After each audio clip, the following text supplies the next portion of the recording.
कि डिस्कशन के स्कोप में पार्टिसिपेट करने का ही नहीं, ज्यूरी बनने का, चीफ ज्यूरी बनने का अधिकार किसी स्त्री को होता हो, यह सिर्फ हमारे यहां था।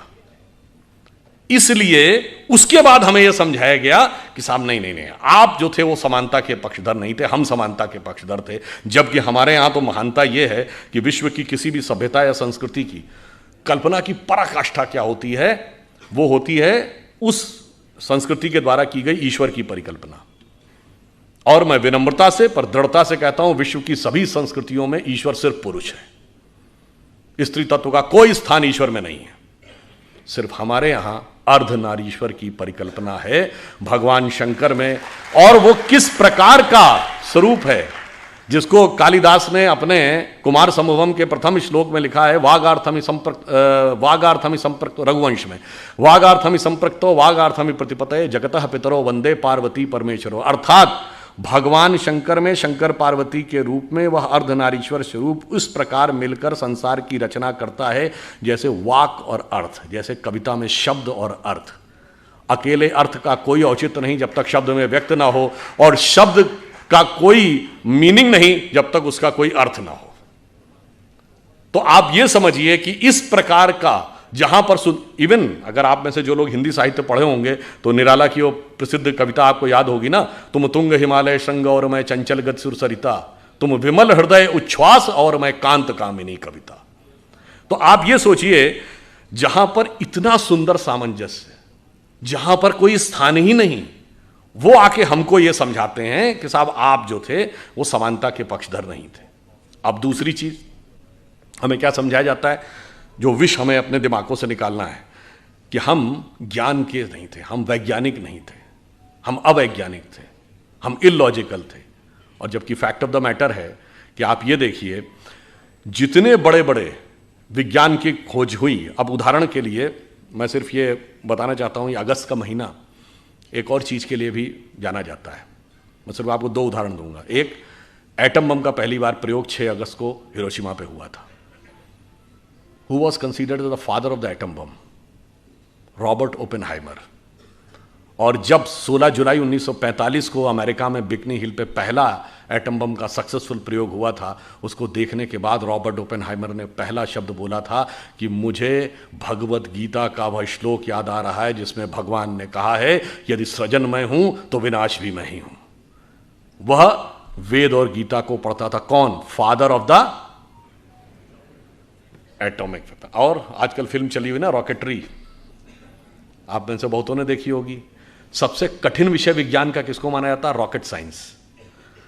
अब आपने कभी सुना है कि father of the rocket science किसको कहा जाता है? एक जर्मन वैज्ञानिक था, वर्नर वॉन ब्रॉन, जिसने सबसे पहले रॉकेट इंजन बनाया, उसको कहा जाता father of the rocket science.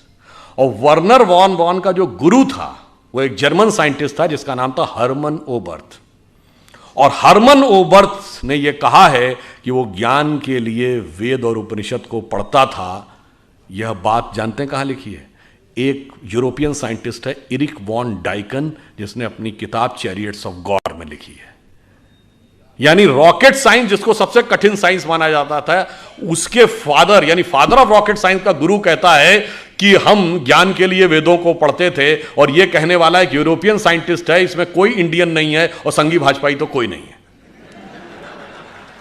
आप समझिए, ज्ञान का इतना बड़ा स्रोत जहां पर हो, और वहां पे हमको यह समझाया जाता है कि साहब अब यह बताइए, धरती गोल है। ये क्या कहा जाता है कि साहब पहले यूरोप वालों ने हमको बताया कि धरती गोल है, जबकि मैं किसी के भावना आहत नहीं करना चाहता, पर लिखा तो वहां किताब में आज तक है कि धरती चपटी है और धरती स्थिर है। खैर कोई बात नहीं। हमारे यहां ज्योग्राफी को हिंदी में क्या कहते हैं? तो नाम से ही गोल है, मतलब कहीं कोई संदेह ही नहीं है कि गोल था। दूसरा, आपने वाराह अवतार देखा होगा, तो वाराह के दांत में फंसी हुई धरती गोल है कि चौकोर है? तो सदैव से गोल है। उसके बावजूद हमें समझाया जाता है कि गोल धरती है, ये उन्होंने हमको बताया। इसलिए मैं आपसे कहना चाहता हूं कि इतना ज्यादा हमारे दिमागों में विष भरा है, हमें कभी यह बात समझ में नहीं आती है कि विष किस किस करीने से भरा गया है। अब वो सिर्फ ऐसा नहीं है कि पाठ्य पुस्तकों से भरा गया है, अरे वो हमें लेखों से, कहानियों से, फिल्मों से सबसे हमारे दिमाग में भरा गया है, और वो इस ढंग से भरा गया है कि हमें तो पता भी नहीं लगता है कि ये कब हमारे दिमाग में इम्प्रिंट कर दिया गया। जैसा कि मैं पहले भी कई बार बोल चुका हूं, 1970 के बाद की एक फिल्म बताइए जिसमें भगवा वस्त्रधारी पॉजिटिव रोल में हो। बाकी तो छोड़िए, कंठी माला पहने हुए, धोती कुर्ता पहने हुए, तिलक लगाए हुए व्यक्ति पॉजिटिव रोल में हो। चुनौती से पूछता हूं, typical attire of a villain. और छोड़िए, पूर्ण भारतीय वेशभूषा की महिला, यानी जो सिंदूर भी लगाए हो, बिंदी भी लगाए हो, मंगलसूत्र पहने हो, साड़ी पहने हो, वो एक दुष्ट सास या भाभी होगी। देख लीजिएगा, सब टीवी सीरियल से लेके और फिल्मों तक। और जो अंग्रेजी बोलने वाली कोई भी, या जिसके पूरे उसमें आचरण में और वेशभूषा में कोई भारतीय चित्र नहीं दिख रहा होगा, वो सबसे बेहतर होगी। कभी आपने सोचा? इतना ही नहीं, बताइए, ज्यादातर फिल्मों में प्रोफेसर बेवकूफ ही होगा, सनकी होगा, वो वीरू सहस्त्रबुद्धे ही होगा। बताइए, साइंटिस्टों को, सिर्फ आप ये मंगलयान और रॉकेटरी जैसी फिल्में छोड़ दीजिए जो साइंटिस्टों पे बेस्ड थी, हमेशा साइंटिस्ट सनकी दिखाया जाएगा। हमेशा फौजी जो डिसिप्लिन होगा, उस डिसिप्लिन फौजी का मजाकी दिखाया जाएगा। 80% फिल्मों में सरदारों का मजाक उड़ाया जाएगा। कभी आपने एक कलेक्टिव सोचा है कि कितने करीने से हमारे दिमागों में, और धर्माचार्य तो धूर्त होगा ही होगा, इसमें तो कहीं कोई किंतु परंतु ही नहीं है। आप ये सोचिए कि किस ढंग से हमारे दिमागों में चीज भरी जाती है, और वो सिर्फ इतनी ही नहीं होती है, वो लैंग्वेज तक हमारे दिमाग में ऐसी भरी जाती है कि हम वो भूल जाते हैं पिछले 3 पीढ़ियों से सुनते सुनते इबादत, मोहब्बत, इश्क, ये सब शब्द जो हमारे परदादाओं ने कभी नहीं सुने थे, वो सब हमारे दिमाग में ऐसे बस गए कि अगर हम शुद्ध हिंदी के कोई शब्द प्रयोग करने लगे तो लोग उसके ऊपर कहने लगते हैं, अरे भाई ये आप क्या करने लगे, सरल हिंदी बोलिए। सरल हिंदी का मतलब क्या? जिसमें अंग्रेजी और फारसी के शब्द मिले हुए हों, वो सरल हिंदी है। और सरल हिंदी और शुद्ध हिंदी से अंतर क्या पड़ता, मैं उदाहरण देना चाहता हूं। मैं परसों, अभी आपने बताया ना, आज तक ने सर्वे किया था, तो उसमें भारत और काल और अमृत शब्द 3 बार आया था। वो सबसे ज़्यादा 3 शब्द जो आए थे, उसी समय बाई चांस वो दिखाने लगे कि कोलकाता में स्वतंत्रता दिवस मनाया जा रहा था। तो पहले हेलीकॉप्टर से फूल बरसाए गए, तो क्या कह रहे थे, पुष्प वृष्टि करो। अब अगर आपने संस्कृत में हिंदी पढ़ी तो समझने में कोई समस्या नहीं आएगी, पुष्प वृष्टि। फिर वो कह रहा है अपूर्व दृष्टि, या अपूर्व दृष्टि दिखाई पड़ रही है। तो जब आप संस्कृत निष्ठ हिंदी पढ़ते हैं तो भारतीय भाषाओं के साथ ज्यादा जुड़ते चले जाते हैं, ना कि डिस्कनेक्ट होते चले जाते हैं। मैं दिल्ली में एक बार प्रेस कॉन्फ्रेंस के दौरान मैंने एक शब्द वितंडावाद प्रयोग किया, और आपको आश्चर्य होगा कि जितने अंग्रेजी के पत्रकार थे दिल्ली के, उन्होंने कहा what is the meaning of this word वितंडावाद। और ये मेरे लिए आश्चर्य का विषय था कि तमिलनाडु और आंध्र प्रदेश के पत्रकारों ने कहा कि तेलुगु और तमिल दोनों में वितंडवाद शब्द है, और उसी अर्थ में जिस अर्थ में हिंदी में प्रयोग होता है। अब बताइए, शुद्ध हिंदी बोलने से आप भारतीय भाषाओं के नजदीक जाते हैं कि दूर जाते हैं? आप मुंबई जाते हैं तो क्या लिखा रहता है, छत्रपति शिवाजी अंतर्राष्ट्रीय विमानतल, और हिंदी में हवाई अड्डा। हवाई अड्डा बेहतर हिंदी, विमानतल। आप शुद्ध हिंदी पढ़ेंगे तो विमानतल में कोई समस्या नहीं आएगी। हम कहते हैं अस्पताल, वहां लिखा रहता है रुग्णालय। रुग्ण का मतलब रोगी होता है। आप अगर संस्कृत निष्ठ हिंदी पढ़े होंगे तो आपको कोई समस्या नहीं आएगी। और ये मैं आपको एक उदाहरण भी बताता हूं। जब सुषमा स्वराज जी थी तो एक बार हमने उनसे पूछा कि आपने इतनी जल्दी कन्नड़ कैसे अडॉप्ट कर लिया, आप कन्नड़ में भाषण कैसे देने लगी थी? तो इससे पहले कि वो बोलती, उनके पति ने कहा कि इनका संस्कृत का बेस बहुत स्ट्रांग था, तो सबसे पहले कन्नड़ में बहुत सारे शब्द जो संस्कृत के हैं उन शब्दों को पिकअप किया और उनको केंद्रित करके भाषण का निर्माण किया, और उसके बाद भाषण लिखा देवनागरी लिपि में, और उसके बाद उन्होंने बहुत जल्दी अडॉप्ट करके बोलना शुरू कर दिया। तो आप सोचिए कि यह भाषा किस ढंग से जोड़ती है, और भाषा किस ढंग से आपके दिमाग को पल्यूट भी करती है। उदाहरण के लिए अगर आप देखें, आज एक और भी खतरा चल रहा है। आज आपने देखना शुरू नहीं किया कि हर टीवी एड में भी ये छोटे छोटे बच्चे, 7 या 8, 9 साल का बच्चा अपने माँ बाप को ज्ञान देता है। ये क्यों है? आपको लगता है ये ऐसे ही हल्के में है? नहीं, ये एक सोची समझी रणनीति है, क्योंकि परिवार को तोड़ना है। तो 10-15 साल के बाद वही तो जाएंगे जो कहेंगे कि नहीं, हमें ही सब कुछ पता था, हमारे माता पिता को कुछ नहीं पता था। जैसे मैं ये एक उदाहरण भी आपको देना चाहता हूं, ये बात मैंने एक बार पहले भी बोली है। अभी हरनाज संधू को मिला है मिस वर्ल्ड का पुरस्कार, वरना इससे पहले 1994 से 2003 के बीच में ढेर सारी भारतीय लड़कियों को मिस वर्ल्ड, मिस यूनिवर्स मिला, उसके बाद गायब हो गया। यानी सुंदर लड़कियां ना 1994 से पहले पैदा होती थी ना 2003 के बाद। ये आपको लॉजिकल लगती है बात? नहीं जी, 1991 में नई अर्थव्यवस्था आई, भारत के पास इंफ्रास्ट्रक्चर नहीं था, तो कहां से पैसा आएगा? क्योंकि ना हमारे पास फिजिकल इंफ्रास्ट्रक्चर था ना फाइनेंशियल इंफ्रास्ट्रक्चर था। तो बाकायदा कोलंबिया यूनिवर्सिटी का एक रिसर्च पेपर है कि बेसिकली पैसा कहां से आएगा मार्केट में। तो उस समय ये आया कि जो भारतीय परिवार हैं उनकी जो एवरेज सेविंग है 19 से 20% है। यानी एक औसत भारतीय परिवार लगभग 20% अपनी आय का बचाता है। अब वो उसमें से अगर हम 10% निकाल के मार्केट में ले आए तो मार्केट में इनिशियल फ्लो ऑफ मनी आ जाएगा। अब यह रिसर्च किया गया कि वो बचत के लिए सबसे ज्यादा प्रेरित कौन करता है, तो उसमें कहा गया कि घर की महिला सबसे ज्यादा प्रेरित करती है कि पैसा बचा के रखो। अब कहा गया कि जो नेक्स्ट जनरेशन की जो महिलाएं हैं यानी लड़कियां जो आज हैं, उनको किस तरीके से इंटरनेशनलाइजेशन और मार्केट के अंदर जो खर्चा होना है उसकी तरफ हमें प्रेरित करना है, उस तरफ घुमाने के लिए ये सब कुछ हुआ और अचानक बंद हो गया। और विष कैसे आपके दिमाग में फैलता, मैं एक छोटी सी बात बताए दे रहा हूं। जैसे हम सब कहते हैं कि एक अंग्रेजी का शब्द है everything is fair in love and war. इसका हिंदी क्या है? जंग और इश्क में सब कुछ जायज है। ये हिंदी का कोई भी शब्द नहीं है। जंग हिंदी का शब्द है ना, इश्क हिंदी का शब्द है ना, जायज हिंदी का शब्द, सब फारसी के शब्द है। कभी आपने हिंदी या संस्कृत या किसी अन्य भारतीय भाषा में ऐसी कोई कहावत सुनी है कि युद्ध और प्रेम में सर्वथा सब कुछ उचित अनुचित है? ऐसा होता ही नहीं है, क्योंकि भाषा आपके दिमाग में एक संस्कृति भी लाती है। हमारे यहां युद्ध का एक धर्म है और प्रेम का एक त्याग है। इसलिए जिन्होंने कहा कि everything is fair in love and war, तो वहां आतंकवाद भी जायज है और फिर एसिड फेंकने वाले भी जायज है। इसलिए हमारे यहां ऐसा नहीं था। इसलिए हमें यह भी ध्यान रखना होगा, हम अपने बच्चों को यह भी समझाएं कि जब वो बहुत सारे प्रकार के तर्क वितर्क करते हैं। एक छोटी सी बात और आपको बताता हूं, तो उसको समाप्त करते हैं। देखिए, हम सभी कोई भी कार्य शुरू करते हैं तो पहला श्लोक क्या बोलते हैं? वक्रतुंडी महाकाय सूर्यकोटि संप्रभा। ये वक्रतुंडी ही क्यों है? किसी ने कभी ध्यान दिया कि सूंड जो है वो मुड़ी हुई क्यों होनी चाहिए, सीधी क्यों नहीं होनी चाहिए? उसका कारण यह है। और गणेश जी, यहां तो सबसे बड़ा गणेश जी का मंदिर है। गणेश जी के हाथी का ही सर क्यों है? कारण यह है कि हाथी के सर में और उनके एक ही दांत क्यों है? चूहे की सवारी क्यों है? उसका कारण यह है कि गणेश जी का पूरा स्वरूप हमारे अंदर की कुंडलनी जागरण की प्रक्रिया का स्वरूप है। इसीलिए सूंड जो है कुंडलनी का प्रतीक है। हाथी का सर इसलिए है कि हाथी के मस्तक में गजमुक्ता होती है, और 2 दांत की बजाय 1 दांत, और 1 दांत भी टूटा हुआ है। वो इसलिए वक्रतुंडी इसलिए कि जो आपकी शक्ति है, जब आप कभी ध्यान लगाते होंगे तो हमेशा वो डाउनवर्ड टेंडेंसी की तरफ होती है। आपका मन हमेशा नीचे व्यर्थ की सांसारिक चीजों की तरफ भागता है। जब आप उसको नियंत्रित करके ऊपर की तरफ कर लेंगे तब आध्यात्मिक उन्नति का मार्ग प्रशस्त होगा। इसलिए गणेश जी की सूंड हमेशा वक्रतुंडी यानी ऊपर की तरफ मुड़ी हुई है।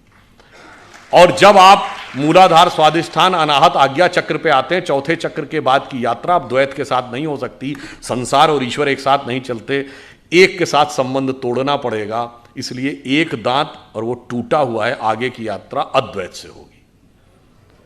और अब जाके जरा चेक करिएगा, अद्वैत का अर्थ होता है अंग्रेजी में नॉन डुअलिटी। एक वेबसाइट है, जाके चेक करिएगा, SAND, science and non duality. और वो जानते हैं, उसका आप वेबसाइट में जाएंगे तो पहले ही शीर्षक में क्या लिखा? ओम इज इक्वल टू MC²। क्योंकि जब आप नॉन डुअलिटी में जाते हैं, अब यहां पे आइए, आइंस्टीन ने जो थ्योरी दी E is equal to MC², मतलब एनर्जी मास कन्वर्जन इक्वेशन, तो नॉन डुअलिटी में सिर्फ एनर्जी है। जब आप मास में आते हैं तो 2 चीजें हैं ना, mass and energy. But finally मतलब 1900 से पहले सिर्फ law of conservation of mass था, यानी हम मानते थे एक मास दूसरे में चेंज होता है। अब law of conservation of energy है, अब एनर्जी दूसरे में एनर्जी होती है। और फिर मैं कहना चाहता हूं, मैं किसी दूसरे पे कमेंट नहीं कर रहा हूं, हमारा ही एकमात्र अंतिम संस्कार है जिसमें मास एनर्जी में कन्वर्ट होता है। बाकी जगह मास मास में कन्वर्ट होता है। तो आप ये समझ लीजिए कि कितनी वैज्ञानिक पद्धति हमारी किस प्रकार से रखी हुई है। तो ये सारा विष हमें अपने मन से निकालना है और स्वाभिमान के साथ आगे बढ़ना है। और एक दो चीज और भी समझ लेनी चाहिए। स्वतंत्रता संग्राम के संदर्भ में हम सब ये मानते हैं कि स्वतंत्रता मिली, स्वतंत्रता के लिए बहुतों ने संघर्ष किया, पर बहुतों ने संघर्ष किया उसकी मान्यता भी होनी चाहिए। जैसे एक आंदोलन था, राजनीतिक आंदोलन, जो गांधी जी, तिलक, गोखले, नेहरू जी इनके नेतृत्व में चल रहा था, उसका महत्व है। तो एक क्रांतिकारी आंदोलन भी था जो युगांधर और अनुशीलन समिति बंगाल से शुरू होती है, फिर चाहे वो उत्तर प्रदेश में चंद्रशेखर आज़ाद, राम प्रसाद बिस्मिल, अशफाक उल्ला खां या भगत सिंह, राजगुरु, सुखदेव, वहाँ तक। और फिर एक सशस्त्र आंदोलन जो सैन्य अभियान था, जो रासबिहारी बोस और सुभाष चंद्र बोस जी के द्वारा शुरू होता है। सबका योगदान था। एक में एकाधिकार का वर्चस्व मेरे विचार से उचित नहीं है। एक दो फैक्ट आपको बताना चाहता हूँ, शायद मैं बहुत से लोगों को आपको ध्यान ना हो। जवाहरलाल नेहरू जी 15 अगस्त 1947 को प्रधानमंत्री नहीं बने थे। 2 सितंबर 1946 को कैबिनेट मिशन प्लान के तहत वो अंतरिम सरकार का नेतृत्व उन्होंने संभाला था। 2 सितंबर 1946 को क्यों? आप लोगों ने अगर पढ़ा हो तो भारत को आज़ादी देने का जो निर्णय लिया था अंग्रेजों ने, वो तो 30 जून 1948 डेट थी। फिर ये 11 महीने प्रीफोन कैसे हो गई, क्यों हो गई? उसको अगर समझना है तो आप ये समझिए कि उनका मैं नाम भूला हूं, ब्रिटिश सेना के कमांडर इन चीफ थे मिस्टर क्लाउड। उन्होंने 24 नवंबर 1945 को लेटर लिखा। वर्ल्ड वॉर खत्म हो चुका था, 25 लाख की फौज थी भारत की, जिसमें ब्रिटिश सैनिक सिर्फ 40,000 थे। उन्होंने लिखा कि सुभाष चंद्र बोस जी की आईएनए के द्वारा किए गए कार्य को ध्यान में रखते हुए अब भारतीय सैनिकों पर भरोसा करना बहुत मुश्किल है, इसलिए बहुत लंबे समय तक अब हमारे लिए चंद ब्रिटिश सैनिकों के द्वारा शासन करना मुश्किल नजर आता है। ठीक, यह है नवंबर 24, 1945। जनवरी 1946 कैबिनेट मिशन प्लान अप्रूव होता है कि अब एक कैबिनेट मिशन भेजा जाएगा, मगर टारगेट था 30 जून 1948। अब 12 फरवरी 1946 को मिस्टर क्लाउड एक और लेटर लिखते हैं वायसराय को। वो कहते हैं मेरे पास जो इंफॉर्मेशन आ रही है उसके अनुसार तो भारतीय सैनिकों के अंदर अच्छा खासा संतोष पनप रहा है, क्योंकि लाल किले में ट्रायल शुरू हो गया है जो आजाद हिंद फौज के सैनिक पकड़े गए थे उनके विरुद्ध, और उसको लेकर बहुत असंतोष है, जनता भी उनके साथ है। इसलिए अब हम इस पर कुछ भी भरोसा नहीं कर सकते, इस सेना पर। ये वो लिखते हैं 12 फरवरी 1946 को, और 18 फरवरी 1946 को मुंबई में नौसेना की अपराइजिंग हो जाती है। और देखते देखते 2-3 दिनों के अंदर बॉम्बे से कलकत्ता और कराची तक 20,000 नौसैनिक सड़कों पे आ जाते हैं। 70 से अधिक वॉरशिप्स कब्जा कर लिए जाते हैं। ब्रिटिश सैनिक, उस समय जो टेलीग्राम भेजा गया है उसमें यह तक बताया गया है कि जितने भी ब्रिटिश अधिकारी हैं भारत के भिन्न भिन्न कोनों में, वो कराची और मुंबई जितनी जल्दी हो सके वहां अपने परिवारों के साथ पहुंच लें, ताकि in case of any emergency वो एक इवैक्यूएशन प्लान की तरह रहे, ताकि वो अपने उनके परिवारों को वहां से निकाला जा सके। इस कदर भयभीत हो गए थे और ब्रिटिश कमांडर्स की बात कोई मानने को तैयार नहीं था। तब उन्होंने सरदार पटेल और नेहरू जी से और कांग्रेस के नेताओं से आग्रह किया कि आप उन नौसैनिकों को आश्वासन दीजिए, और उनके आश्वासन के बाद वो बात छुपी। उसके बाद तो यह तय हो गया कि अब जितनी जल्दी हो सके जान बचा के भागें। सबसे बड़ा कारण वो नौसेना की अपराइजिंग थी, इसीलिए 2 सितंबर 1946 को सरकार बना दी गई, और इसीलिए 30 जून 1948 तक रुकने की बजाय 15 अगस्त 1947 को कर दिया गया। और शायद आप में से बहुत से लोगों को यह पता हो कि 15 अगस्त 1947 का दिन क्यों चूज किया गया था।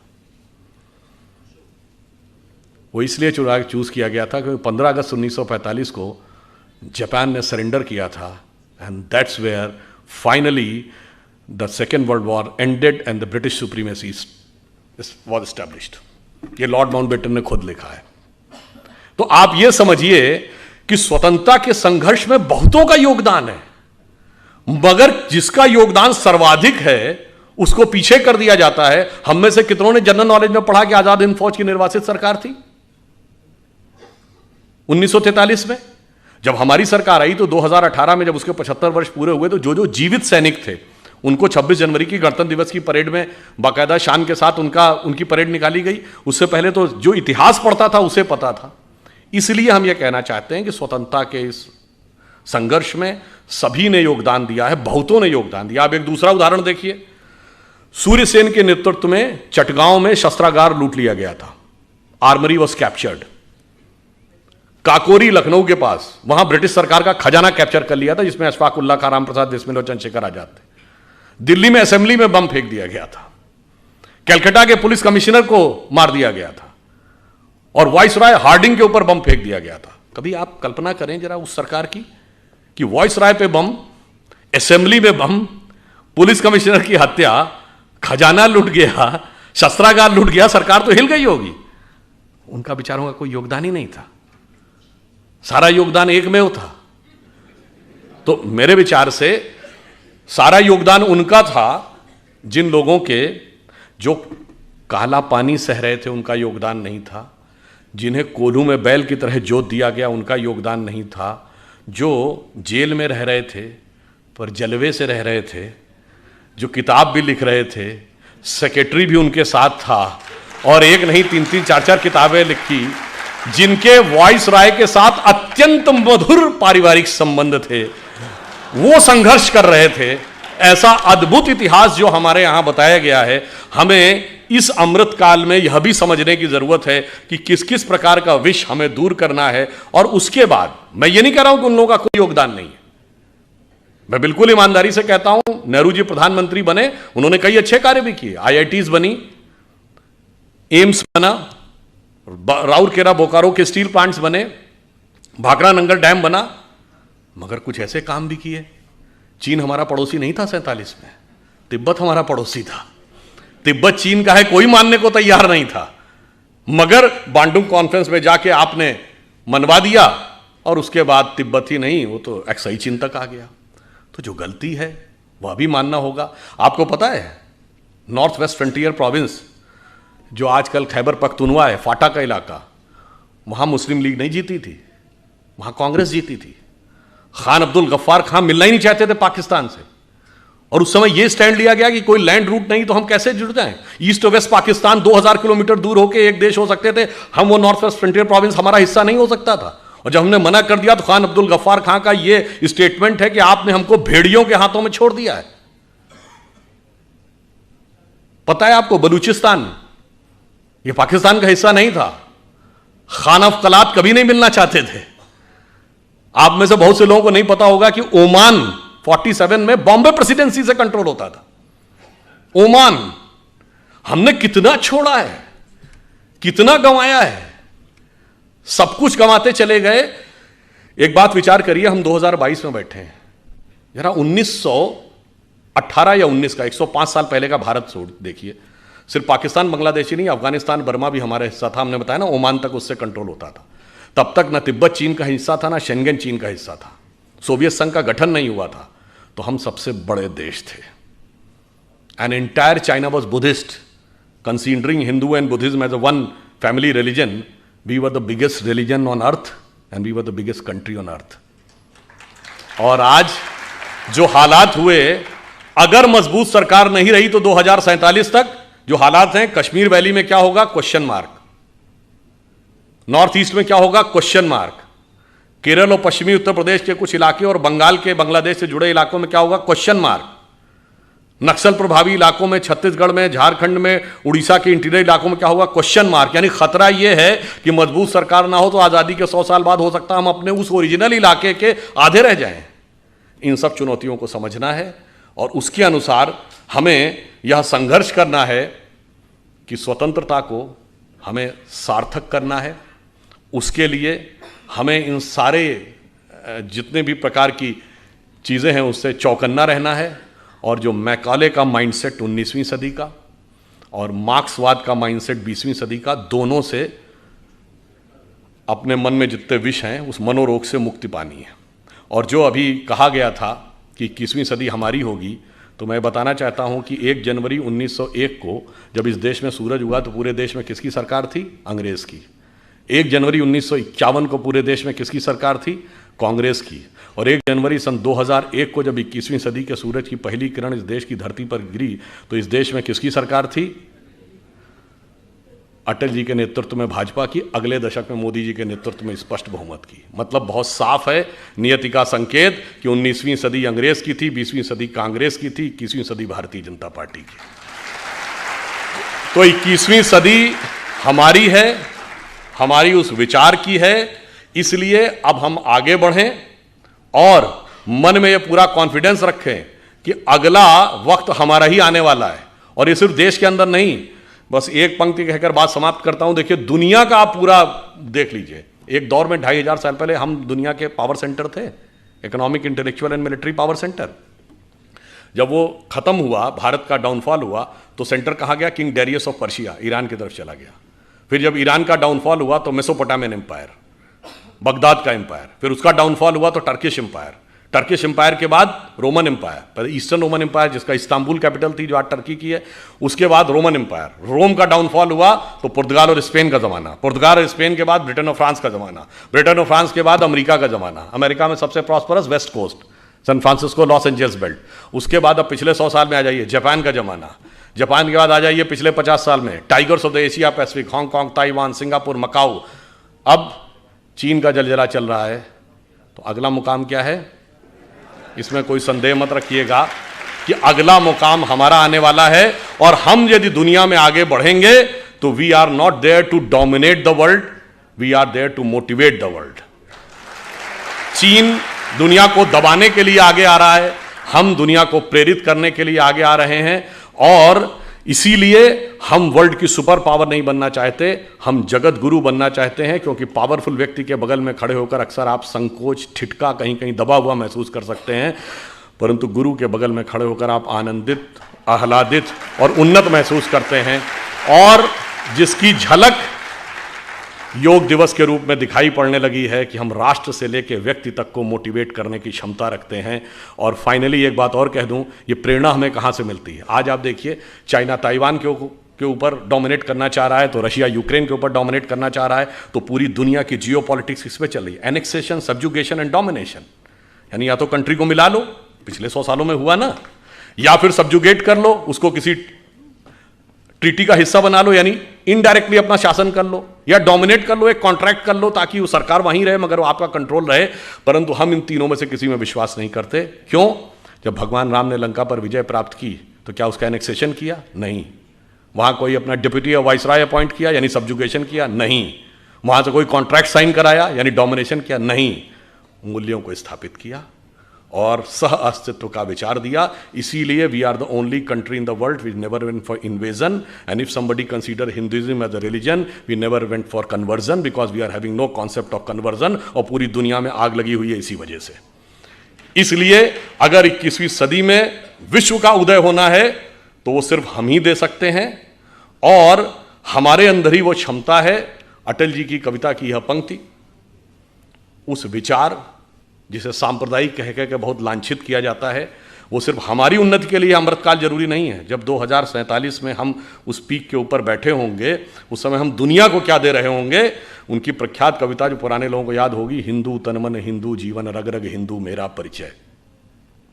तो उन्होंने कहा था कि होकर स्वतंत्र मैंने कब चाहा मैं कर लूं जग को गुलाम, मैंने तो सदा सिखाया है करना अपने मन को गुलाम। गोपाल राम के नामों पर कब मैंने अत्याचार किया, कब दुनिया को हिंदू करने घर घर में नरसंहार किया। कोई बतलाए काबुल में जाकर कितनी मस्जिद तोड़ी, भूभाग नहीं शत शत मानव के हृदय जीतने का निश्चय। हिंदू तन मन हिंदू जीवन, रग रग हिंदू मेरा परिचय। और फाइनली एक कॉन्सेप्ट अपने दिमाग से पूरी तरह निकालना पड़ेगा। ये जो हमसे कहा गया ना, हम वो देश थे जो आके सेटल होते गए तो लोग बसते चले गए। सरजमीने हिंद पर अक़वाम आलम के फिराक, काफिले बसते गए हिंदोस्तां बनता गया। ये हम सराय नहीं थे कि आके सेटल होते गए, हम वो थे जहां ज्ञान का पहला उदय हुआ और पूरे विश्व को हमने संदेश दिया। इसलिए हमारा राष्ट्रवाद क्या है? हिमालय के आंगन में प्रथम उसे किरणों का दे उपहार, उषा ने हंस अभिनंदन किया और पहनाया हीरक हार। जगे हम लगे जगाने विश्व लोक में फिर फैला आलोक, व्योम तम पुंज हुआ तब नष्ट, निखिल संस्कृति हो उठी अशोक। तो संपूर्ण संसार को शोक से विरत करके उसे सुख के मार्ग पर प्रेरित करने की सामर्थ्य हमारी है। इसके लिए आप प्रण करें, कमर कसें, स्वतंत्रता को सार्थक करने कमर कसें, बलिदान करें, जो पाया उसमें खो न जाएं, जो खोया उसका ध्यान करें। धन्यवाद।